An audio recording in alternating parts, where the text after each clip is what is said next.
The body of former Shining Path leader Abimael Guzman remains in the morgue for now. Hated by so many in Peru, branded a terrorist and genocidal, his death became the subject of debate for nearly a week.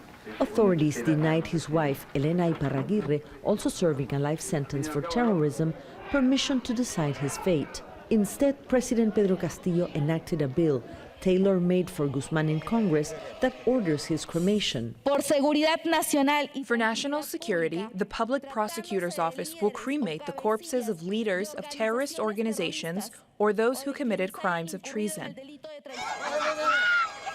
Guzman led an armed conflict that lasted 2 decades and left more than 60,000 Peruvians dead. Many of his followers were imprisoned, but some still support his ideals. If one dies, this remains in others, and this will never be erased, said Guzman, convinced his legacy would live on.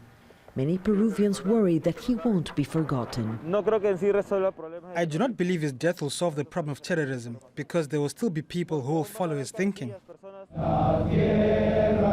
The rebel leader had a dominant presence in the country for the past 40 years. Authorities want to prevent followers creating a shrine for pilgrimage.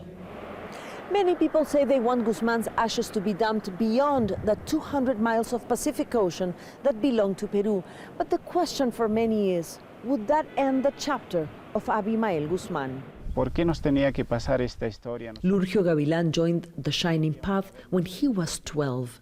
At 14, he was captured in the battlefield. He turned his life around and now works as a professor.